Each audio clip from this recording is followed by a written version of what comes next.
Hi everybody, it's Laura from Green Tree, and today I am here to talk about bees and pollinators. So we're going to kind of cover a very broad strokes here because there's a lot to know about bees and pollinators. So the first thing that we're going to cover is the idea that only bees make honey. That is not true. Bees do make honey, and they make beautiful honey, and it's the most commonly consumed by people, but they are not the only type of insect that does produce it. Ants, there are certain types of ants that produce honey. There are wasps that produce honey, so I guess some of them do have a few redeeming characteristics. And aphids actually produce a thinner kind of honey-like substance referred to as honeydew, which can be eaten and is harvested by people in certain parts of the world, as well as actually being a food source for honeybees. So not only bees make honey, and in fact most bees don't make honey, and very few make it in the kind of quantities that human beings like to harvest, like the honeybee. It's really only the honeybee. There are some subspecies of honeybee, but it's really only the one kind of bee that makes the type of honey we're really familiar with. Honey is super cool because it comes in this fabulous little cone. This is a locally produced honey, so you can kind of see it through here, where they build these natural little hexagon shapes and cap them with wax. Now, when they are making the honey like this, you will see that there are different kinds of textures and viscosities that will result, and that happens for a couple of different reasons. Honeys have different flavors and different textures depending on what the bees were eating and how fresh the honey is. So I actually didn't know this, but I'd gotten the question, why is raw honey thick, but then sometimes when you go ahead and harvest your own honey, it's not thick? And it turns out it's a result of what the bees were eating, which affects the different levels of sugars that are in honey and also when it was harvested. So you can see this is a very thick honey, and this is the type of raw honey that I'll be sampling today. This is partially thick because it's a floral honey and they tend to crystallize faster. They get a kind of natural all-through crystallization that makes them spreadable. But it also has to do with waiting until that honey has been capped in the comb. So like I was showing you here, this comb, you can see these little shapes, they're sealed across the top with wax. And the bees only do that after they have spent time fanning the honeycomb with their wings to evaporate water out of it. Water is a natural part of honey, but if you harvest the honey before the bees have closed up their little combs, there's a lot more water in it. They don't seal it up until it's nice and thick. So that actually is part of the reason that some raw honeys are thicker than others. Depending on when you harvested it, how much water the bees took out of it, what kind of things they've been eating affects the sugar content, and that'll say whether your honey is really thick or really thin. The other thing that will affect the texture of your honey, whether it's raw or not, is the temperature, the ambient temperature. If you store it someplace that tends to be cooler, it will crystallize faster. Crystallization does not mean that honey is spoiled. It's a natural thing that happens to honey over time. But if you want your honey to be thinner, you can just warm it.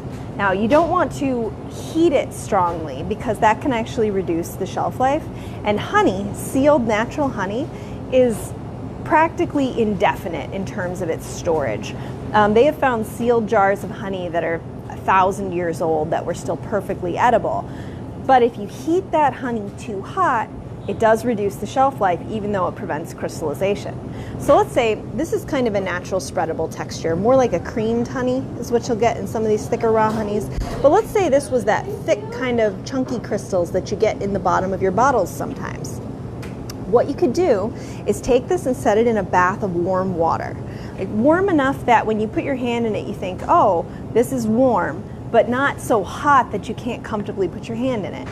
Take it out periodically, kind of shake it up a bit, put it back in, rewarm that water, and in relatively short order, your honey will have re-liquefied without having to heat it up to a high temperature or to put it through a pasteurization process.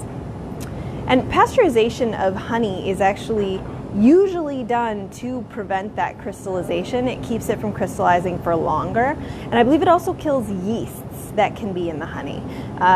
Most of the time, it's safe without pasteurizing it. It rarely needs to be pasteurized. Hi, I just got a hello from Karma Cat Cafe. They're one of our community partners, by the way, so if anybody wants to pet a cat, go on down there, check them out and ask them what's going on today.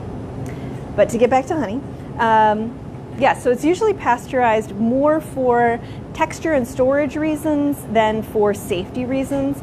Safety isn't really an issue with honey unless you have a compromised immune system. That's why they recommend that babies and the elderly not consume it. There's a small chance of botulism, and those populations are more susceptible. The average person is not going to have a problem eating raw honey. Raw honey and packaged honey, like this right here, is not labeled raw honey, but all that's really been done is some filtering. Otherwise, this is essentially the same as the honey in this jar. And either way, you're going to be fine. Now let's see. Oh, so a little bit more about bees. We think of bees when we think of honey, even though there are other animals that make honey.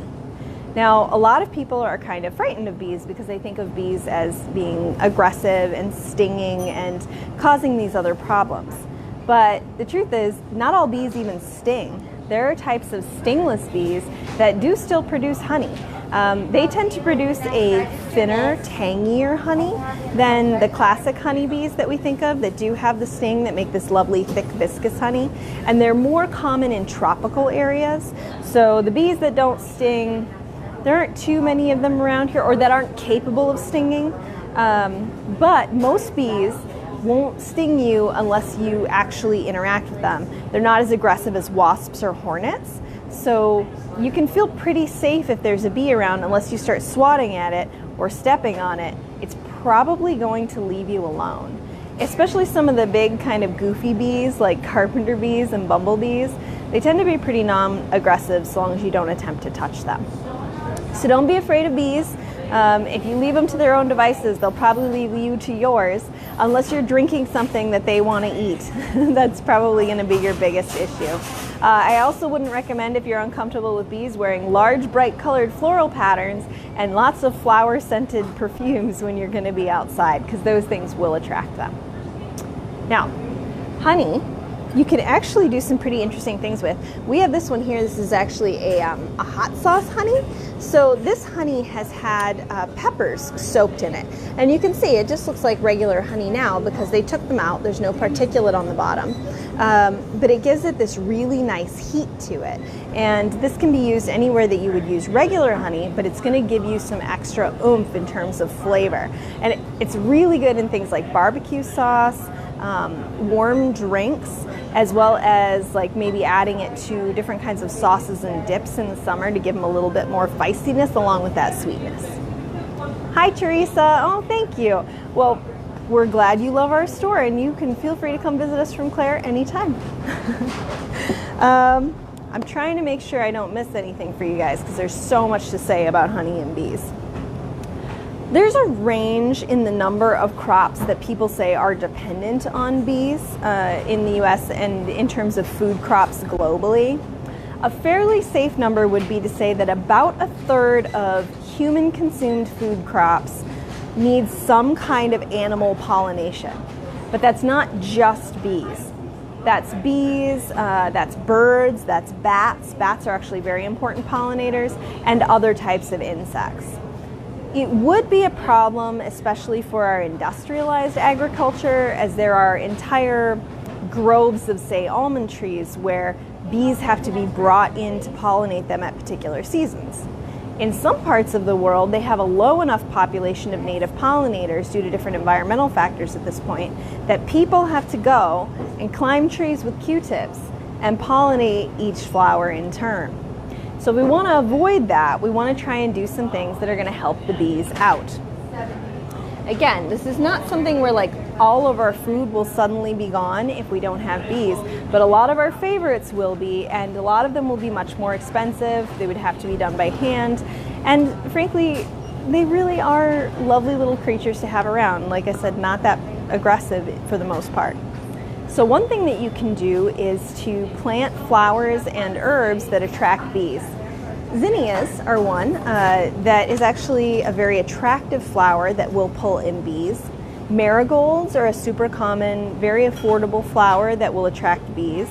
And then there are a lot of herbs that they like to feed on as well. So mint, oregano, thyme, lavender, these are things that you can be growing in your garden. And if towards the ends of the summer you let them continue to flower instead of always pinching off those blossoms, that will provide food for bees.